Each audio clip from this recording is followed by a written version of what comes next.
Assalamualaikum warahmatullahi wabarakatuh. Perkenalkan, nama saya Supriyadi dari kelompok 1. Adapun pembahasan materi kelompok kami yang pertama yaitu perubahan wujud zat. Zat merupakan segala sesuatu yang mempunyai massa dan menempati sebuah ruang.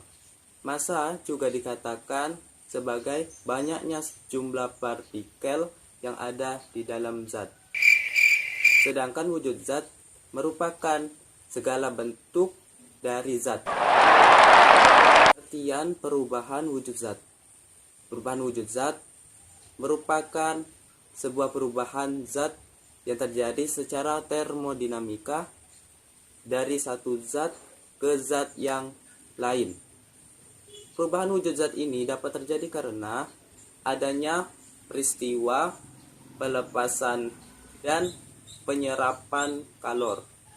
Jadi, setiap zat yang mengalami perubahan secara fisika bisa dikembalikan seperti awal atau ke bentuk asalnya dan tidak menghasilkan zat baru, tetapi molekul dan partikelnya tetap. Karakteristik wujud zat dibedakan menjadi 3. Pertama, cair. Kedua, padat. Yang ketiga, gas. Berdasarkan perubahan wujud zat dapat digolongkan menjadi 6. Yang pertama, membeku merupakan peristiwa perubahan wujud zat dari cair menjadi padat. Dalam peristiwa ini, zat melepaskan energi panas. Yang kedua, mencair, yaitu peristiwa perubahan wujud zat dari padat menjadi cair. Dalam peristiwa ini, zat memerlukan energi panas. Yang ketiga, menguap, yaitu peristiwa perubahan wujud zat dari cair menjadi gas. Dalam peristiwa ini, zat memerlukan energi panas. Yang keempat, mengembun, yaitu perubahan wujud dari gas menjadi cair. Dalam peristiwa ini, zat melepaskan energi panas. Yang kelima, menyublim, yaitu perubahan wujud zat dari padat menjadi gas. Dalam peristiwa ini, zat memerlukan energi panas. Yang keenam, peristiwa mengkristal, yaitu perubahan wujud dari gas menjadi padat. Dalam peristiwa ini, zat melepaskan energi panas. Sekian materi yang dapat saya sampaikan. Kurang lebihnya mohon maaf. Wassalamualaikum warahmatullahi wabarakatuh. Assalamualaikum warahmatullahi wabarakatuh. Alhamdulillahirabbil alamin. Wassalatu wassalamu ala asyrafil anbiya wal mursalin sayyidina Muhammad wa ala alihi washabbihi ajmain. Salam hormat kepada ibu dosen dan kawan-kawan semuanya. Baiklah, pada kali ini saya menjelaskan tentang zat. Yang ini merupakan tugas dari perkuliahan makul fisika. Oke, langsung saja. Pengertian zat. Pada bidang ilmu pengetahuan alam, zat atau materi adalah sesuatu yang memiliki massa dan menempati ruang. Suatu zat karena sifatnya memiliki massa dan menempati ruang, artinya zat juga memiliki massa jenis, yaitu massa per volume dari suatu zat. Contoh zat padat adalah suatu zat yang berwujud padat dan memiliki bentuk dan volume tertentu. Contoh dari zat padat adalah meja, kursi, garam, gula, perak, emas, platinum, kayu, papan, kain, dan lain-lain. Zat cair adalah zat yang memiliki wujud cair, memiliki volume tetap tetapi dapat berubah bentuknya sesuai dengan wadah. Pengertian zat teori partikel. Atom adalah partikel yang sangat kecil penyusun suatu benda. Zat tersusun atas partikel-partikel yang sangat kecil. Partikel-partikel itu yang dinamakan molekul. Hal ini membuktikan sekaligus menunjukkan bahwa zat gas memiliki jarak antara partikel lebih jauh dari dan bergerak bebas. Sifat zat partikel bentuknya tetap dikarenakan partikel-partikel pada zat padat saling berdekatan, tersusun teratur dan mempunyai gaya tarik antar partikel sangat kuat. Volume tetap dikarenakan partikel pada zat padat dapat bergerak dan berputar pada kedudukannya saja. Zat cair mempunyai sifat bentuk berubah-ubah dan volumenya tetap. Contoh zat partikel yaitu zat cair, zat padat, zat gas. Kurang lebihnya saya mohon maaf, mungkin hanya ini yang bisa saya sampaikan, dan terima kasih banyak kepada anggota kelompok yaitu Lydia Sari, Hamdani, Ahmad Faris, Supriyadi, dan salam takzim khususan kepada ibu dosen. Dan kurang lebihnya saya mohon maaf. Assalamualaikum warahmatullahi wabarakatuh. Assalamualaikum warahmatullahi wabarakatuh. Baik, di sini saya akan menjelaskan tentang tegangan permukaan. Tegangan permukaan adalah gaya atau tarikan ke bawah yang menyebabkan permukaan cairan berkontraksi dan benda dalam keadaan tegang. Hal ini disebabkan oleh gaya-gaya tarik yang tidak seimbang pada antarmuka cairan. Besarnya tegangan permukaan dipengaruhi oleh beberapa faktor seperti jenis cairan, suhu, tekanan, massa jenis, konsentrasi zat terlarut, dan kerapatan. Jika cairan memiliki molekul besar seperti air, maka tegangan permukaannya juga besar. Salah satu faktor yang mempengaruhi besarnya tegangan permukaan adalah massa atau densitas. Semakin besar densitas atau massa jenis, berarti semakin rapat muatan-muatan atau partikel-partikel dari cairan tersebut. Nah, kerapatan partikel inilah yang menyebabkan makin besarnya gaya yang diperlukan untuk memecahkan permukaan cairan tersebut. Mungkin hanya itu yang bisa saya sampaikan. Kurang lebihnya mohon maaf. Assalamualaikum warahmatullahi wabarakatuh. Assalamualaikum warahmatullahi wabarakatuh.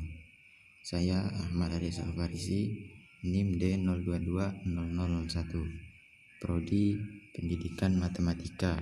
Saya dari kelompok 1 akan menjelaskan tentang kapilaritas.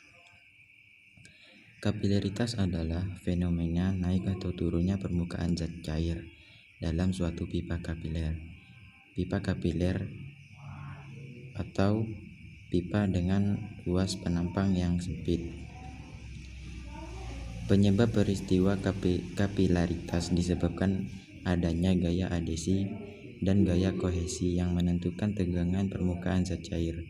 Tegangan permukaan akan mempengaruhi besar naik atau turunan zat cair pada pipa kapiler.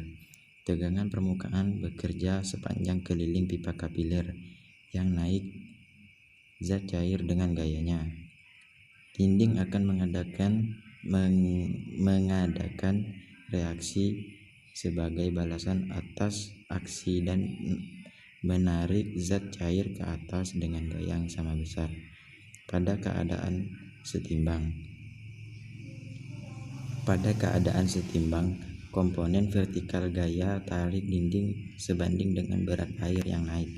Permukaan air dan permukaan air raksa yang mengalami kenaikan atau penurunan juga merupakan akibat tegangan permukaan. Peristiwa kejadian sehari-hari yang memanfaatkan prinsip kapilaritas. Peristiwa naik minyak tanah melalui sumbu kompor adalah peristiwa kapilaritas, dan penghisapan air dan unsur hara oleh tumbuhan melalui jaringan kapiler juga merupakan peristiwa kapilaritas. Dan hal lainnya juga yaitu penghisapan air oleh kertas atau kain juga merupakan peristiwa kapilaritas. Dan adapun rumusnya atau persamaan umum adalah panjang naik atau turunnya zat cair dapat dinyatakan sebagai berikut. Nah, ini karena saya tidak tahu apa nama dari simbol-simbol dari rumus tersebut, tapi kurang lebih ya beginilah rumus-rumus dari kapilaritas. Lanjut, dan contoh soalnya yaitu pada suatu pipa kapiler mempunyai diameter 0,6 mm, lalu dimasukkan secara tegak lurus ke dalam sebuah bejana yang berisi air raksa, dan takarannya seperti yang telah tertulis di sini. Lanjut, sudut kontak raksa dengan dinding pipa yaitu 140 derajat. Apabila tegangan permukaan raksanya yakni 0,06 N/m, maka berapa penurunan raksa dalam pipa kapiler tersebut? Lanjut, jawabannya yaitu atau pembahasannya yaitu diketahui D sama dengan 0,6 mm atau sama dengan 6 kali 10 pangkat min 4,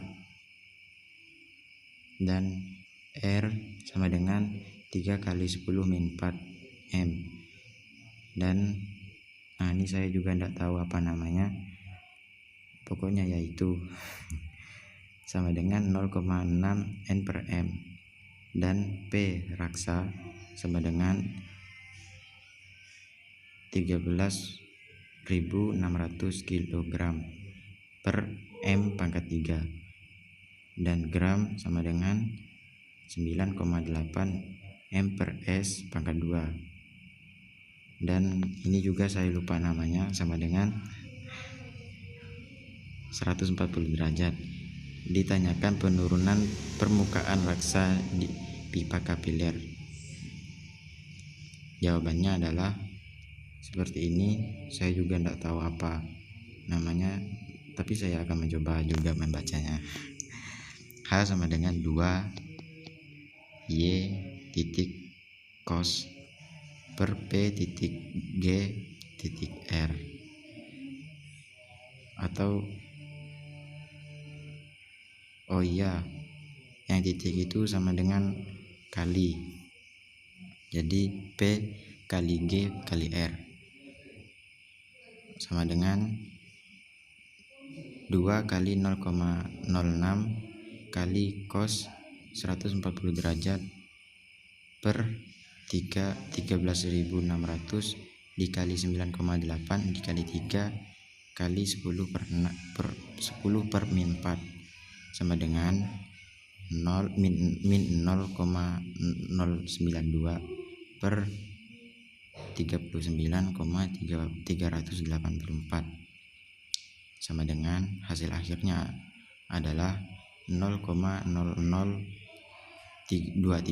mm. Ya, mungkin sekian penjelasan dari saya, kurang dan lebihnya saya mohon maaf sebesar-besarnya, karena juga saya kurang paham tentang materi kapilaritas. Sekian dari saya. Wassalamualaikum warahmatullahi wabarakatuh.